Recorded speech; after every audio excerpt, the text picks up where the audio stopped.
தமிழகம் முழுவதும் 1000 கோடி ரூபாய் மதிப்பீட்டில் நகர்ப்புற உள்ளாட்சி அமைப்புகளின் சாலைகளை மேம்படுத்துவதற்கான திட்டத்தை துணை முதல்வர் ஸ்டாலின் துவக்கி வைத்தார். தமிழகம் முழுவதும் சமீபத்தில் மழையாலும் பல்வேறு சீரமைப்பு பணிகளாலும் நகர்ப்புற உள்ளாட்சி அமைப்புகளில் உள்ள சாலைகள் பழுதடைந்து காணப்படுகின்றன. இவற்றை சீரமைக்க 1000 கோடி ரூபாய் நிதி ஒதுக்கீடு செய்யப்பட்டுள்ளதாக முதல்வர் கருணாநிதி அறிவித்திருந்தார். சென்னை தலைமைச் செயலகத்தில் நடைபெற்ற நிகழ்ச்சியில் துணை முதல்வர் ஸ்டாலின் கலந்து கொண்டு 9 மாநகராட்சிகள், 149 நகராட்சிகள் மற்றும் 560 பேரூராட்சிகளில் உள்ள சாலைகளை மேம்படுத்துவதற்கான தொகையை அந்தந்த நகராட்சி மற்றும் பேரூராட்சி தலைவர்களிடம் வழங்கினார். மக்களுடைய அடிப்படை தேவைகள் சிமெண்ட் சாலை, தார் சாலை, ஃபேவர் சாலை எல்லாம் இன்றைக்கு அமைக்கின்ற பணிகளை இதை பயன்படுத்துகின்றோம்.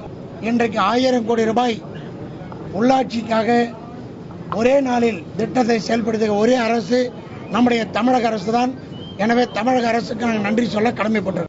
நகர்ப்புற உள்ளாட்சி அமைப்புகளுக்கு இதுவரையில் எந்த அரசும் வழங்காத அளவிற்கு தமிழக அரசு 1000 கோடி ரூபாய் ஒதுக்கீடு செய்யப்பட்டுள்ளது.